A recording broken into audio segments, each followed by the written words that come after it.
Exactly what happened is simple, and it happened fast. I walked into a local coin shop with a silver stack I've been building for years, and I walked out holding 1 ounce of gold. Not a paper trade, not a ratio fantasy on a chart. Real metal in hand during a refiner backlog, brutal spreads, and a market that's quietly rewriting the rules. And I'm telling you this now because what I saw inside that shop explains why silver feels unreal, why dealers are cautious, and why the smartest move in 2026 might be flexibility, not stubbornness. I'm John A.G., and this is Silver&Golden Signal Lab. And don't forget, subscribe to support the original work. And if you're a part of the movement against copycats, comment John A.G. Best so I can see you. Now let me set the scene, because the real story isn't the spot price on your phone. The real story is what happens after a dealer buys your silver. The real story is the exit door, and right now, that door is jammed. Online, people argue spot, like it's the only number that matters. But inside a shop, the market runs on availability, premiums, buyback spreads, and one brutal question that decides everything. Can the dealer move the metal after buying it? Here's the twist. Demand isn't the problem. Demand is everywhere. The problem is downstream liquidity. The moment a dealer buys a wave of silver, they need to push it down the chain. And that chain is clogged. I asked the question that matters most right now. How long are refiners taking to pay you? And the answer wasn't a day or two. It was a pause, then a number that should snap you awake. A week, sometimes longer, 7 to 10 days on cash. In a market that can swing hard in a single session, 7 to 10 days is an eternity. That means a dealer can buy metal today, deliver it tomorrow, and still be waiting next week for money that should already be back on the counter. So what do dealers do to survive? They get defensive, they widen spreads, they tighten buy prices, and some dealers cap how much they'll buy because the bottleneck turns their cash into a hostage. That's why you can see silver flirting with crazy levels and still hear offers that feel insulting. Not because your metal is junk, not because your dealer hates you, but because the infrastructure behind the scenes is stressed. I heard numbers that made my jaw lock. For certain common silver categories, refiners were paying massively under spot when volume spikes. Not a few bucks, not normal spread. Think $15 under spot in some cases, 15 under. If spot is screaming 90, the downstream bid can act like it's 70-something. Now, you might say, I don't sell, I hold. Fine. But don't miss what that spread is telling you. It's telling you capacity is limited, it's telling you volatility is expensive, and it's telling you the paper price on the screen is not the same thing as the physical market you actually live in. Because spreads change behavior. Sellers hesitate and walk away. Inflow slows, shelves stay thin. Then buyers show up on the next dip day and realize the metal is still scarce. That's how pressure builds while the chart looks normal.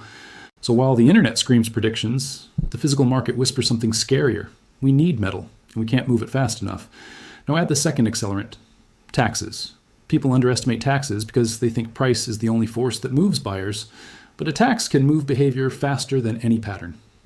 Inside that shop, the phone was ringing with people from the taxed side of the border asking the same thing. Where can I buy without getting punished? And people aren't driving 20 minutes. Some are driving hours. 3 hours? 4 hours. Just to avoid handing over extra money for nothing.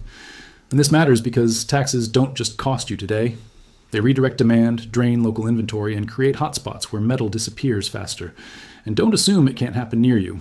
When lawmakers smell easy revenue, they copy each other. So picture the environment when I walked in. Refiners delayed, dealer risk rising, spreads widening, shelves thinner, new buyers pouring in, taxes pushing cross-border demand. This isn't a calm market. This is a market in discovery mode. And discovery mode is where people either level up their position or get punished for being careless. Here's what discovery mode looks like in real life. The display case is thinner than it used to be. Not empty, but thin. The kind of thin you notice the second you walk in. The cheap grab-and-go options are scattered.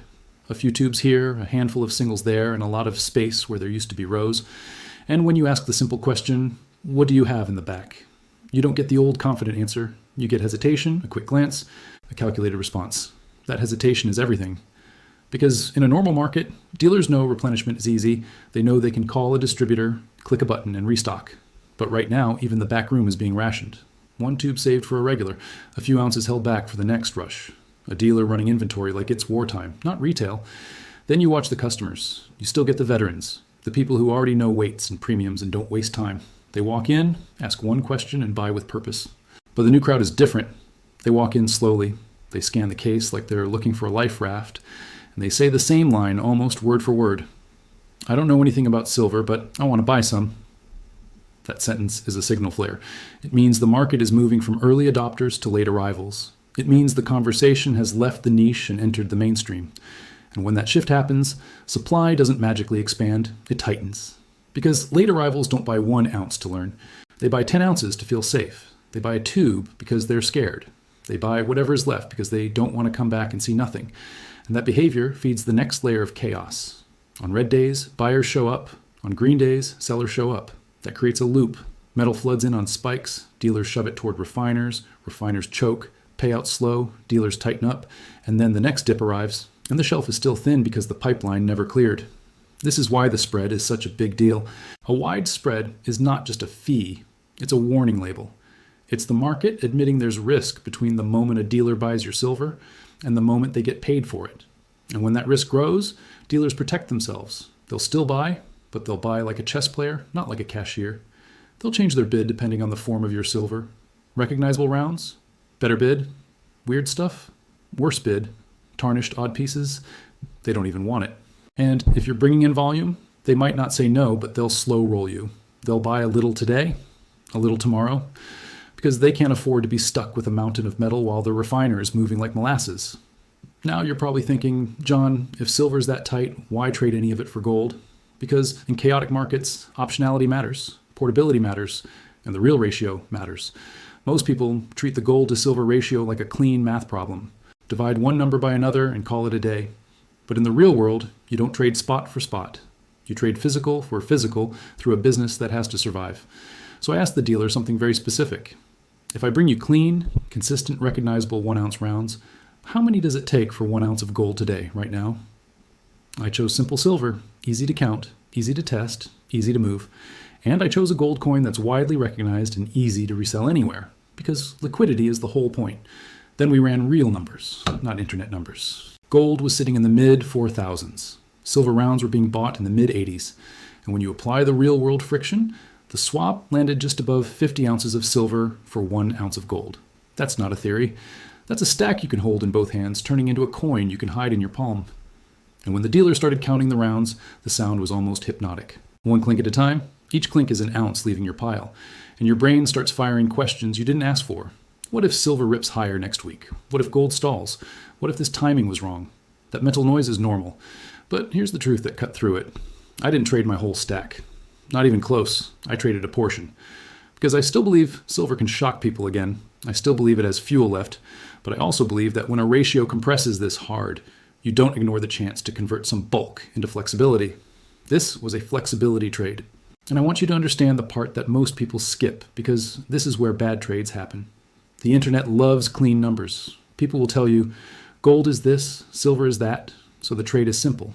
No. In the physical world, the trade is messy because the premiums don't move together. Sometimes silver premiums explode while gold stays calm. Other times, gold premiums jump because the shop can't replace it, while silver is flowing in from sellers and the premium relaxes. So when you do a swap, you have to look at both sides of the bridge. What is the shop paying for your silver? What is the shop charging for the gold? And what is the spread between those two numbers? That spread is your friction. And friction is the silent killer of ratio trades. If the shop's gold is priced like it's a museum piece, the ratio trade is dead. You'll hand over extra ounces and feel like you got robbed, even if the shop is simply reflecting replacement cost. But if the shop already has inventory sitting there, bought locally, sitting in the case right now, the math can suddenly become efficient. That's why I didn't treat the ounce of gold in that case like a decoration. I treated it like a window. And here's another thing nobody wants to admit. Gold doesn't show up the way silver shows up. When silver spikes, people bring out jars, drawers, old rolls, inherited collections. Silver floods in, gold is different. Gold drips. People hold it tighter, longer, and they usually only part with it when they're forced or when the price becomes so tempting it overrides emotion. So if a shop has 1 ounce of gold available at a fair number, that can vanish in an hour. 1 phone call, 1 walk-in buyer, 1 guy with cash who doesn't want to wait. That's why timing mattered. Now let's talk about the emotional trap, because a lot of people watching this are dealing with it right now. Silver is heavy, and that heaviness becomes psychological. You see a big stack, and your brain says, this feels like wealth. Gold is quiet, small, dense. It doesn't look impressive until you understand what it represents. So when you convert a visible pile into a single coin, it feels like you're shrinking your progress. You're not. You're compressing it. You're turning bulk into mobility. And mobility is not a luxury in uncertain times. Mobility is a strategy. If you ever had to move fast, cross a border, relocate, or simply reduce your footprint, silver becomes a blessing and a burden. It's real, but it's bulky. Gold is the opposite. It's the same value in a fraction of the space. And that's why this trade felt important. Because I don't stack to win an argument online. I stack to build options in real life, and if you're thinking, should I do the same thing? I'm not telling you yes or no. I'm telling you the checklist. Number 1, know your goal. Long-term hold, emergency reserve, trading, or a mix. Number 2, know your local friction. What are the premiums in your area? How wide are bids and asks? Are dealers actually buying size, or are they rationing? Number 3, watch the executed ratio, not the paper ratio. The ratio you can't execute is a fantasy. Number 4, don't go all in. Keep balance. Keep optionality. Because the worst feeling in a market like this is making a move and then watching the market whip the other way the next week. If you keep balance, volatility can't bully you. And speaking of volatility, let me give you the clean truth. Volatility isn't ending soon. New buyers are pouring in on dips. Sellers are dumping on spikes. Refiners are slow. Taxes are distorting behavior. That combination creates a two-speed market where things can look normal on a chart but feel chaotic in your hands. So if you've been waiting for calm before you act, you might be waiting forever. And here's where it gets serious. Ratio moves can create metal without adding cash. There are cycles where 1 ounce of gold can buy an absurd pile of silver. And if you later reversed part of that pile back into gold at a tighter ratio, you didn't print money. You shifted value between metals and extracted the ratio itself. That's why serious stackers don't only watch price. They watch opportunity. Spot tells you the present. The ratio tells you the leverage. And right now, this swing is not small. A year ago, trading around 50 ounces of silver for 1 ounce of gold would have sounded insane to many people. Now it's real, and it's happening while the physical system is stressed. That stress is why I treated the gold in the case like a window, because windows close fast in markets like this. And I took it. I walked out with an ounce of gold I didn't have that morning while keeping most of my silver exposure intact. That's the key. I didn't abandon silver. I improved my structure. Because fragility is the enemy in 2026. Silver is amazing for building volume and granularity. Gold is amazing for condensing value and changing your options instantly. Holding both isn't weakness, it's resilience. Now here's the detail that should scare you in a productive way. After the trade, I asked what kind of silver was coming in. Older coinage is flowing in constantly because it's been sitting in drawers for decades. People see high prices, and they finally cash it in. But fresh bullion, the modern stacking stuff, is thinner. It gets absorbed, so you get a weird illusion of supply. One category looks plentiful, while the products buyers actually want are scarce. And that's why premiums don't behave the way people expect. Paper can dip, but physical doesn't cheapen much because replacement inventory isn't guaranteed. Now, if you want one practical tip that can save you money and frustration, it's this. Stop watching spot alone. Watch the spread. Watch availability. The spread is the stress gauge. If the spread gets wider, it means risk and capacity issues are rising behind the scenes.